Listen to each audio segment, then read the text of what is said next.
Formula को आपको किस तरह याद रखना है। बच्चों, इस एडजस्टमेंट को बहुत सिंपली समझने के लिए हमेशा आपको एक सवाल पूछना है। जो हमें सब्सक्रिप्शन की अमाउंट दी गई है वो कौन से साल को बिलोंग करती है। अगर that subscription belongs to this year, it will be added in this year's income expenditure account. अगर वो किसी और साल को बिलोंग करती है तो वो इस साल के इनकम एक्सपेंडिचर से माइनस हो जाएगी। In this example, subscription received as per receipts and payments account for the year ended 31 March 2025 is 50,000। Opening balance sheet में हमें दिया गया है outstanding subscription as of 31 March 2024 is 15,000। Advance subscription is 5,000। Adjustment में हमें बोला गया है outstanding subscription as on 31 March 2025 is 10,000. Advance received as on 31st March 2025 is 20,000. Now let us first ask ourselves this basic question that ये जो सारे amounts हमें दिए गए हैं वो जो सब्सक्रिप्शन है वो कौन से साल को बिलोंग करता है। ओपनिंग बैलेंस शीट में हमें दिया गया है outstanding subscription as on 31st March 2024। इसका मतलब ये जो सब्सक्रिप्शन है ये कौन से साल को बिलोंग करता है, ये पिछले साल को बिलोंग करता है। उसके बाद हमें दिया गया है advance received as on 31st March 2024।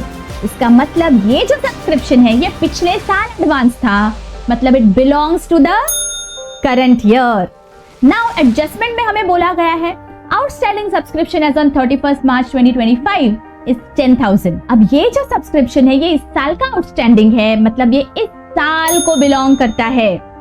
और advance received as on 31st March 2025, इसका मतलब इस साल ये एडवांस है। इसका मतलब ये होता है that it belongs to the next year. अब जो सारे अमाउंट्स इस साल को बिलोंग करते हैं वो हम ऐड कर देंगे और जो इस साल को बिलोंग नहीं करते वो हम माइनस कर देंगे। Now let us look at the income expenditure account. Starting point हमारा होगा 50,000। उसमें हम वो सारे अमाउंट्स ऐड कर देंगे बच्चों जो इस साल को बिलोंग करते हैं।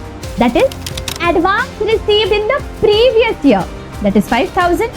Outstanding subscription of the current year, that is 10,000. और वो सारे अमाउंट को हम माइनस कर देंगे जो इस साल को बिलोंग नहीं करते हैं। That is outstanding subscription as on 31st March 2024, that is 15,000, and advance subscription received as on 31st March 2025, that is 20,000. Now let us look at the second effects of our adjustments. Outstanding subscription as on 31st March 2025 will appear in the balance sheet on the asset side, and advance subscription will appear on the liability side of the balance sheet.